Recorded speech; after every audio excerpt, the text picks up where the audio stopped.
Good evening and welcome to tonight's show from DJNTV, Disc Jockey News TV.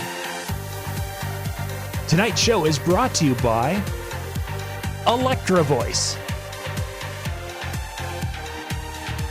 DJ Event Planner, DJ Trivia, Odyssey Innovative Designs and Cases, NLFX Professional, Promo Only, and the DJNTV Insiders. Hello and welcome to another episode of the DJ Spotlight here on Disc Jockey News TV. If you are in need of some serious good vibes and some inspiration, you're going to want to hear this next guest story, how he overcame something many of us are blessed enough to avoid, and how he made a move to better his situation even though it meant starting from the ground up. He's a celebrity DJ, producer, hype man, and TV radio host. He has worked and shared the stage with the likes of 50 Cent, Lmfao, Keisha, Sean Paul, Fat Joe, Drake, The Weeknd, Eminem, and the list just goes on and on. He's also held residencies at the world's trendiest urban locations, including Times Super Club, Blvd 44, Pier 7, Sky Bar, Beirut, One Beirut, Sky 2.0, Music Loves Fashion Los Angeles, The Hub, and People Club Dubai. I'm incredibly excited to be talking to the one, the only, Jack Sleiman. Jack, thank you so much for joining us today. I really appreciate it. It's a pleasure. It's a pleasure to be here. So we love stories. Let's hear yours. How did your passion into the DJing industry come to be, and how did that lead you to where you are today? I started at a young age. I was always young, so I never liked the daylight. I never liked to be up during the day. I didn't like the traffic. I didn't like the noise. I didn't like daylight. So I was always intrigued by nightlife since I was a child. And slowly, I think I was at the age of 14 or 15. I started walking around bars when they weren't even open. So that was like 6, 7 o'clock in the afternoon, early evenings. And then I was like, you know what? This is interesting. And I started from nothing. I started in bars. I didn't start off as a DJ. I started off working in actual bars in Cyprus. I was a promoter. I used to stand outside a bar, and I used to have these coupons in my hand where you'd be pulling people into these bars, then them come in and you get a free shot, or come in and, you know, we're going to get four free shots, 6 free shots, just trying to fill up the bar. So that's how I started. And then I was a waiter, I was a bartender, and then I always wanted to be in the spotlight since I was a child. And my story is obviously that one time the DJ wasn't there, and I was just standing in a DJ booth, and it felt good. It felt like because first of all, the DJ booth was all the way up, so people were looking up to you for once. You know, you were like the highlight of that small bar or that small place, and some sense when they look up to you, like, oh my God, you're noticed. That's the right word, being noticed. So I think that's what intrigued me into being a DJ, is just the fact that I wanted to be noticed. And then after that, it was a beautiful way to play with people's emotions. So technically you'd be at a bar and it was up to you to let people feel good, be down, have goosebumps, get excited. You had full control of all these people's emotions by being behind the deck. So that's what I liked. I liked the power of being able to emotions and make them feel exactly how I wanted them to feel. So that is the story of how I started and why I wanted to become a DJ. I like that. That's beautiful. And I love how you started from humble beginnings as well. When I was researching you, I really got the impression that you're the type of person to find solutions in any situation. What advice would you have for other DJs that maybe allow themselves to get stuck whenever they run into a problem? Look, DJing is a bit of a tough field. A lot of people look at it as it's fun and it's amazing and it's exciting. The down part of being a DJ is that no matter how you feel, no matter how many problems you have, and no matter what you're facing during the day, you have to walk on stage or be behind a DJ booth and pretend like there's nothing wrong and just put a smile on your face and have a good time. I think that is a problem. This is maybe one of the biggest problems that people will face. It's the fact that when you're a DJ, when you're an artist, you have to get rid of every single thing that's running through your mind and anything that's putting you down. You have to be strong enough to say to yourself, you know what, tonight I'm going to put all this on the side, forget about all this, I'm going to have a good time. And that's the hardest thing to do. And you train yourself to do that slowly and slowly, like day by day. I think that's how you train yourself, by sound and by music. And because what's a DJ? Your job as a DJ is to play good music to make people feel good. If you don't think music can make you feel good, you're in the wrong business. So the way I see it is, no matter what you're facing in life and whatever problem you have in your life, listen to good music, listen to something that makes you feel good, and then go on with your day. That's what I would think. And that's what I do personally. Speaking of problems, you ran into something I think most people would be completely and totally freaked out by. Can you tell us what happened with Club Holux and how that situation ended up turning around for the positive? So the biggest problem we had with Club Holux was war happened. And this was the prime time of Club Holux. Club Holux was a company that I launched at a very young age. It was an entertainment company. So we used to do events and shows and host massive, massive parties in Lebanon and in the whole Middle Eastern region. We became so big that we even launched a nightlife magazine called Club Holux. So we were talking about everything to do with entertainment and club nights and events. And it was new, it was fresh. There was nothing like it back then in Lebanon, you know? What happened was the war. The war happened. The airport was bombed. I was at the office. I got a call from my mom. She was in Cyprus. She's like, be careful. They just bombed the airport. Looks like there's going to be war. I had employees were at the office at the same time. The news was on every single TV in the office, and we didn't know what to do. You look down, and there was no cars in the street, and my entire team was a positive. You know, our entire vibe was so positive that we couldn't accept the fact that, oh my God, no, like there's something really off. This doesn't make sense because there's nothing, no one's in the streets, the bombs are falling down, what do we do? And it was at the peak, it was at the prime of the company. We were doing so good, it became huge. And then we had to shut down. I had to drive to Syria. It took me about 10 hours. Then from there, we went to Cyprus. A lot of the people who was working with me went to Cyprus. We left the country. Everyone left the country, and the company went downhill. There was nothing you could do. The office was actually robbed. There was nothing left in the offices. And then I decided to move to Montreal. I told myself, you know what? I didn't see any more hope in Lebanon back then. I said to myself, let me move to Montreal. I can start again. I can start from nothing again, and then I'll build myself back up. That's fine. Funny enough, I moved to Montreal. I moved to Toronto. I didn't really like it myself. I found it was too cold. Not cold as in weather, but it was cold. It wasn't the same vibe that I was used to here. When you're already on top of the world. You know everything that's going on here. You get to North America. It was like, what is this? You know, I know nothing here, and I'm not used to not knowing nothing. So you have to accept the fact that you have to start from scratch and make your way up. I moved to Montreal, and then that's when I saw that a lot of Lebanese people moved to Montreal, moved to Canada as well, and I relaunched the company over there. And I relaunched the company in Montreal, and it took off. We opened several different entertainment companies over there. We hosted massive events. We got big artists like Akon, like Sean Kingston, like Lmfao when they had first started, Tiesto.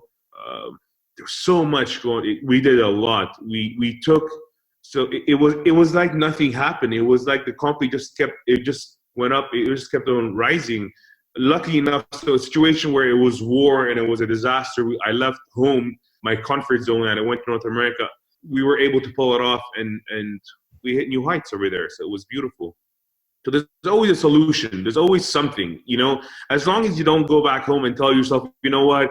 Oh my God, this is it. I'm done and finished. And what am I gonna do? And this is over. And just, I hate negativity. I don't like negativity. I don't like to be down. I don't like negative people. I like to find solutions. There's always a solution.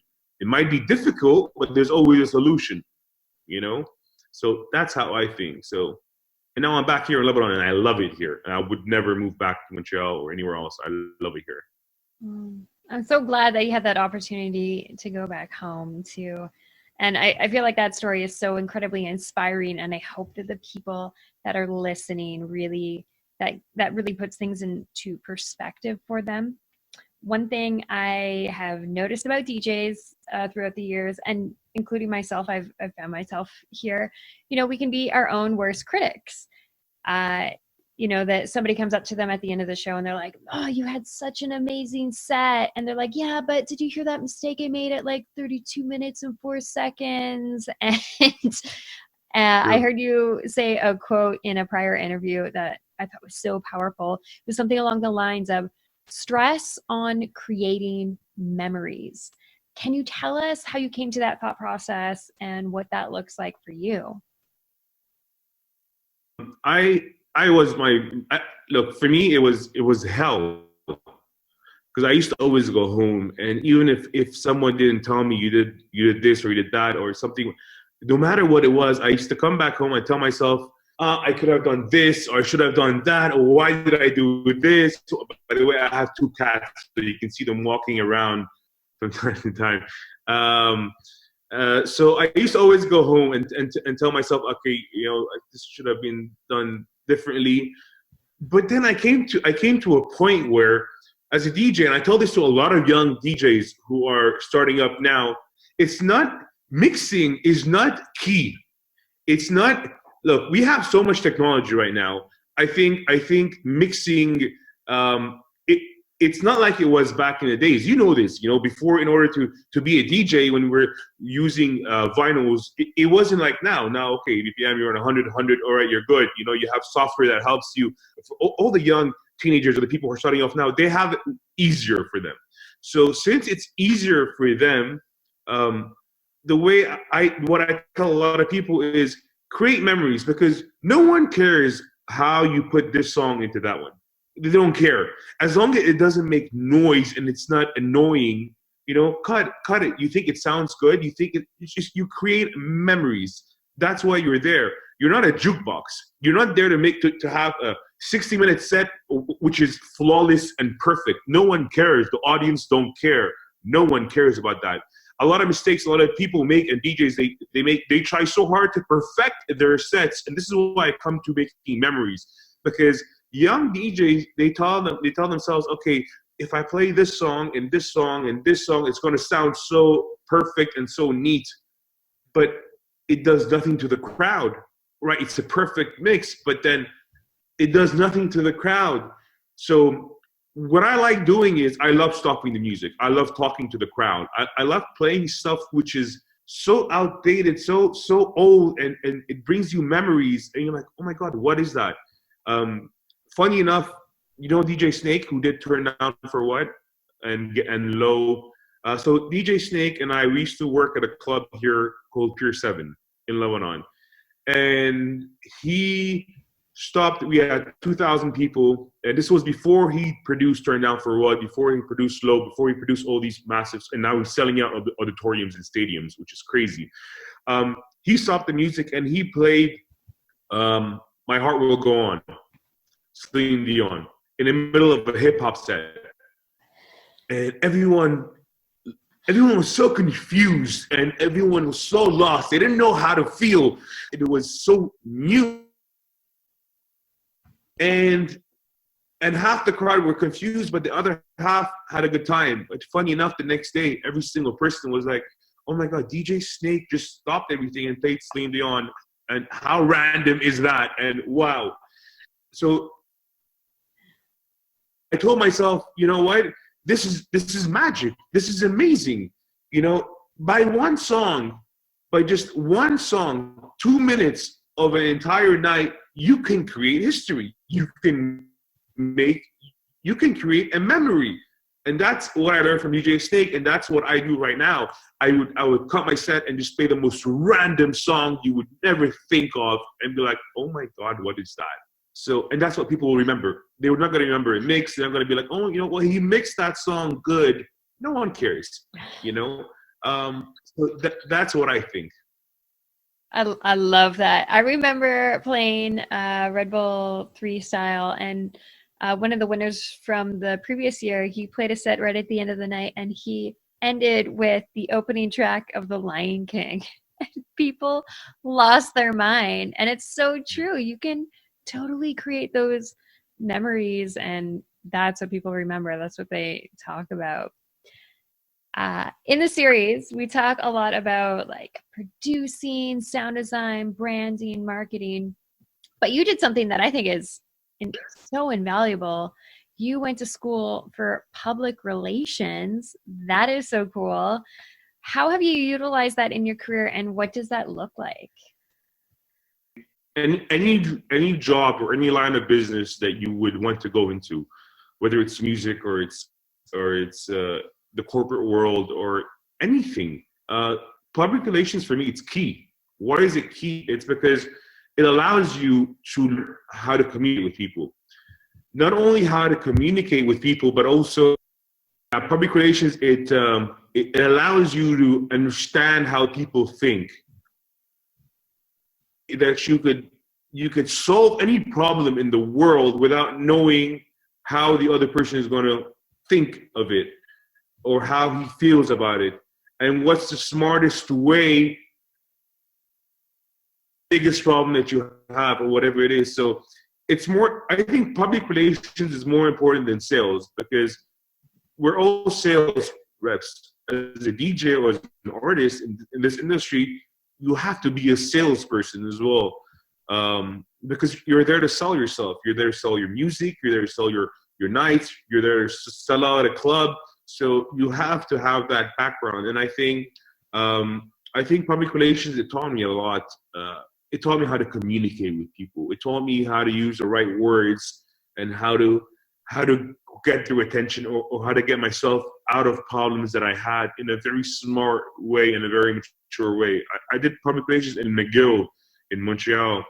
I think it was one of the most valuable year I've ever had in education. In so many ways, we don't know this until something happens to you. I can't tell you how important it is until something happens, and then I'm like, oh my God, if I didn't know this, if I didn't learn this, I wouldn't know how to deal with it.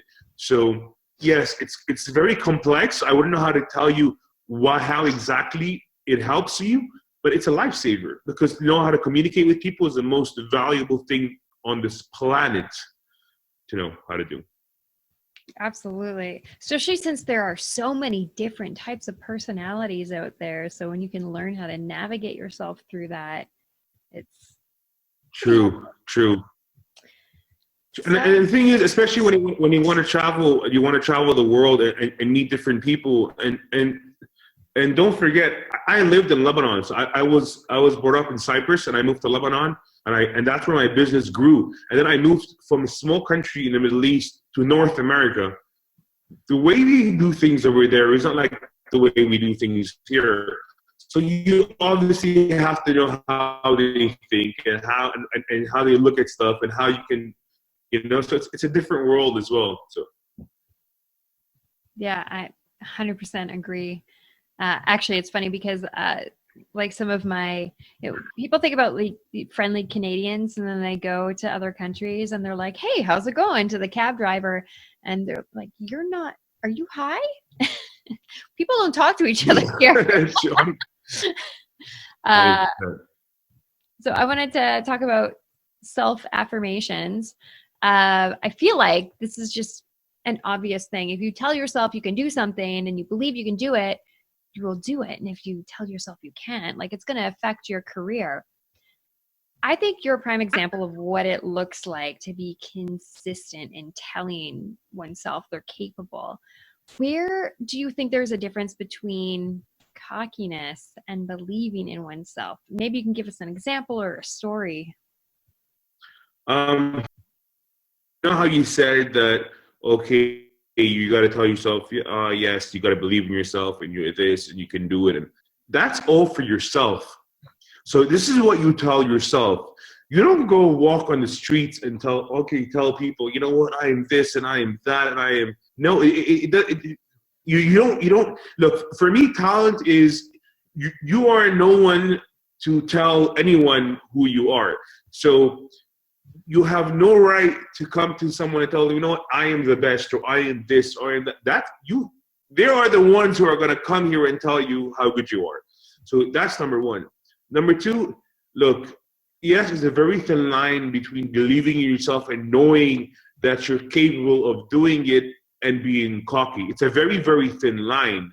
Again, knowing you can do it, it's between you and yourself. So it's spiritual. It's between you and yourself only. Because being humble is the key of this industry. I think being humble is the only thing that will ever make you make it in this industry. No one wants to be around anyone who's cocky. No one. And no matter how big you are, and no matter who you are in this industry, the biggest artists, I've worked with the biggest artists. I've done shows with Drake, I've done shows with 50 Cent, I've done shows with Lloyd Banks, I've done shows with Sean Kingston, I've met Madonna, Alicia Keys, anyone you want from my industry, the whole mainstream industry, I've done shows with, and I've seen them, and I was able to have a sit down with them, a face-to-face sit down with them. What makes artists different than others is that cockiness that you're talking about. You know, I don't understand people who have already made it so up in life and who are Grammy award-winning artists. I don't understand why they get to be cocky. I don't get it. I still don't understand it. We know who you are. We know you deserve this. I don't understand, and I'm not able to figure that out. But for me, as an artist and as a person, when I end up seeing the other side of this, let's say one day on Monday morning, I'm obsessed with an artist and I'm like, wow, this guy is so talented and I love him. And Wednesday, I end up meeting this person face to face, and I get let down by what I see. That guy is nothing for me.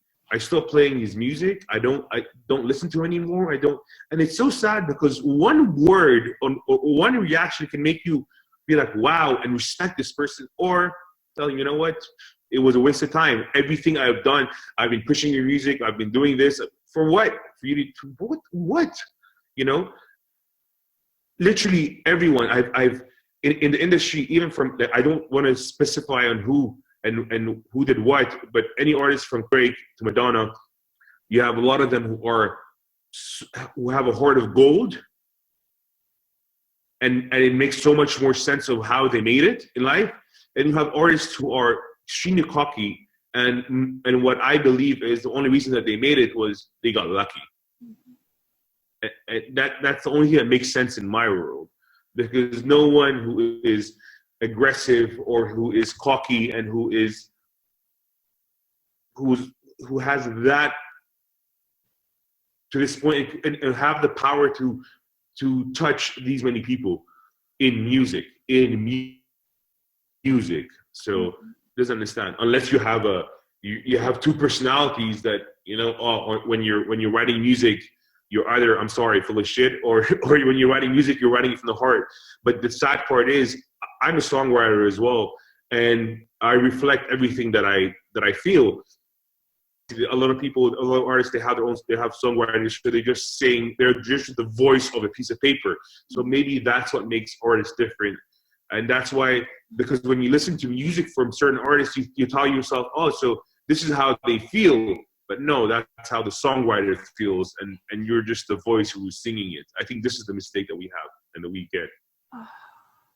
Wow, I've never heard it put that way before. That's really interesting. I like that. Speaking of music and songwriting, and we're coming to the end of this interview, I would love for you to tell people what you've got coming up that you are excited about, projects, events, music, anything you think we should know about. Well, my next project is a song that I've done, which is called Remember. It's a song I've done. I have Felly on the track, I have Mims on the track, and I have Sean Kingston on the track.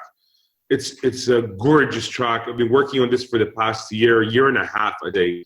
And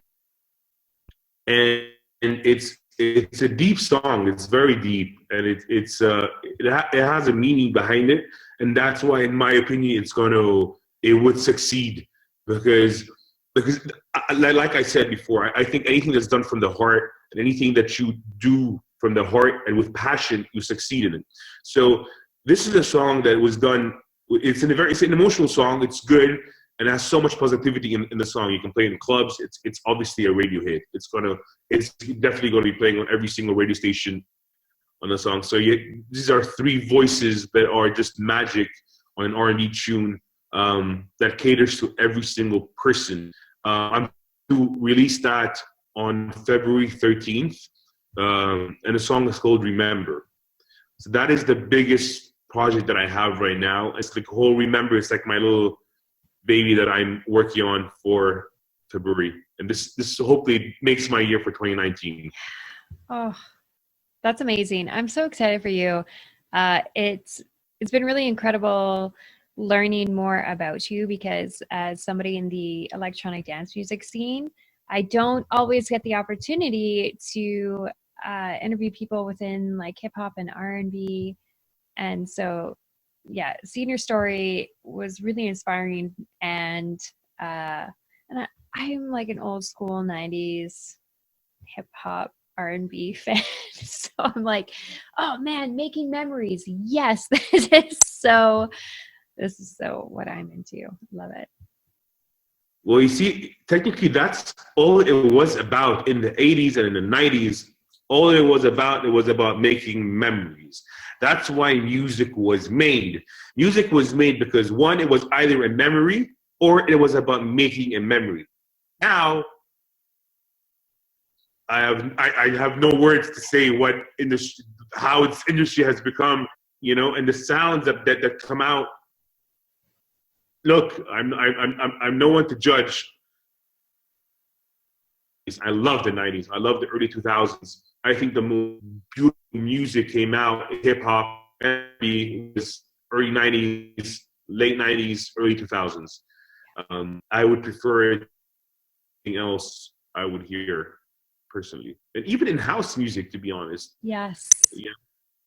House music had meanings, it had meanings. It had a meaning. It had a powerful message, and the music had a message. So I just think it's more about making money and making sales, more than just, I want to make a song out of it. So that's what's different. Now it's more business because it makes a lot of money. We all know that. But before, they used to do it for different reasons, I think. And I think before it was about the passion, not about people. Mm-hmm. Well, I'm glad to see someone like yourself that is such a huge influencer in this industry doing that. I think it's wonderful. So to sign off on this interview today, for all of y'all that are tuned in, I would love to hear from you. Is there something that Jack said that really stood out to you, that maybe inspired you or reminded you that you should keep going in your career and find solutions? Let us know in the comments below. And as always, don't let no one kill your vibes.